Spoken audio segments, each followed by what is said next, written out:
Today I have headphones, the OneOdio Monitor 60 closed back, wired, high-res headphones. Let's unbox.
What? High-res headphones? Let's see if I can summarise high-resolution audio in 79 words. It's confusing. There's two of my words, not counting the apostrophe. 2014, the Japan Electronics Information Technology Industries Association, an association in association with the Japan Audio Society, more words, defined high-res audio as 96 kHz sample rate and 24 bits bit depth or better, or a frequency response better than 40 kHz for analog. But also, 2014, the RIAA and CEA defined high resolution as better than CD quality, 48 kHz sampling, 20 bits bit depth, not such a high target. There we go. I hit my word count dead on. How did I do that? What we see from this is that the definition of high resolution is fuzzy. One thing I'll add, though, is that the high-res audio logo is the official logo and presumably the property of JEITA and JAS. And according to the JAS website, a manufacturer has to be certified to use it. That's what I read anyway. And so we see the high-res logo on the box containing the OneOdio Monitor 60. And also on the box we see the frequency response specification as 20 Hz to 40 kHz. The magic 40 kHz required for analog high-res. I'll say no more about this, but it needed a mention. What else can we learn from the box? Well, the drivers are 50mm neodymium. One of the best pieces of wisdom I've learned in life is don't mess with neodymium magnets, but that would be another YouTube channel entirely. The impedance is 38 ohms, which is A, worth knowing, and B, in what seems to be becoming the standard zone for headphone impedance. I might explore in a future video why some audiophiles consider that high impedance headphones sound better, but that's too much controversy for today. I'll just take these headphones as they are. Also, we see a sensitivity of 110 plus or minus 3 dB. I'm not sure I understand that. It may be shorthand for dBSPL at 1 milliwatt and the plus or minus 3 dB relates to frequency. Anyway, I'll just be concerned whether these headphones are loud enough and clean enough, and frequency-wise, flat enough. I suspect they will be. One more quote from the box. Debbie. Music has the power to make people relieved and uplifted, which people can hardly feel with normal headphones. With OneOdio, you will hear everything you need. The bass, the detail, the dynamics. And? Ideal for DJs and audiophiles. DJs and audiophiles. It's the first time I've seen that combination in the same sentence. The only way I'm a DJ is that my first name is David and my middle name is John. So I won't be considering this type of use. And I'd count myself an enthusiast rather than an actual audiophile. I don't have enough money to be a proper audiophile anyway, and I suspect neither do you. What I am, though, is qualified and experienced in professional audio, so I'll be considering the OneOdio for music production. And I like music, so I'll be walking through my favourite woods with my iPhone, my Spotify account, my DAC and the Monitor 60s. In both of these frames of reference, I'll let you know how I get on. So firstly, what I notice is that these headphones are pleasantly bulky. Of course, that makes room for all the gubbins inside, but also that the pads fit almost over my ears. Headphones are often described as on the ear or over the ear. Of course, people's ears come in different sizes, and I think it would be quite common that people with ears on the large side rarely find headphones that are truly over the ears, but close enough can be close enough. I used to find, before wearing large headphones in public became a common thing, that I'd get a lot of "he's some kind of weirdo" stares with my even bigger personal favourites, but that's rare now. Now, left and right, if you've watched any of my earbud, earphone, in-ear monitor reviews, you'll know that I find it difficult or impossible to tell left or right without my reading glasses. But clearly no problem here, and of course with wired headphones the cable gives it away. Now, fitting. Each side is independently adjustable and the metal strips have detents so that they stay in place. Once set, they're firm enough. Maybe it could be firmer, but I don't see any real problem. The range of adjustment goes further than I need for my quite large head. I don't have a small-headed volunteer handy to test the other extreme, but I suspect it's good enough. One thing I could quibble about is that the band rests on top of my head. This is, of course, very common. But there are better ways of suspending headphones. This is the kind of thing I'm thinking of. I don't have these myself, but my own headphones are similar. The cups rotate in 2 dimensions and they seem to fit very naturally over the ears. And they also allow the headphones to fold up nice and tightly, which is something I appreciate when I'm on my travels. Now, here's the thing.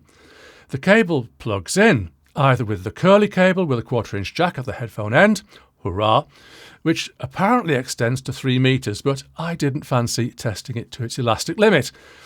In any case, there's also a straight cable with mini jacks that's a full 3 meters long.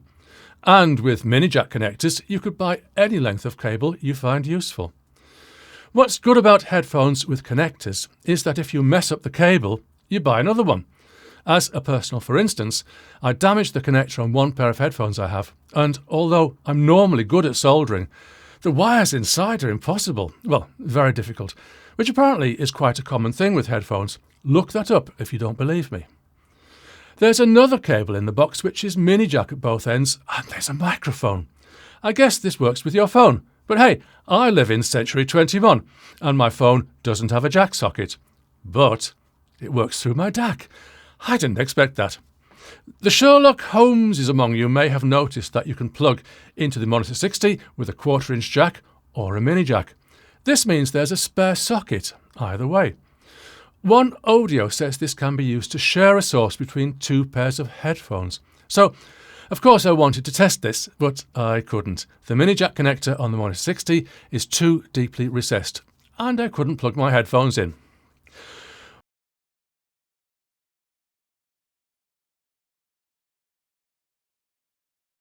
What you might consider here, though, is that unless the extra set of headphones is identical in impedance and sensitivity, the levels may be different. Still, one of the arts of good manners is being able to come to a compromise. Now, let me consider the headphones once connected to my head.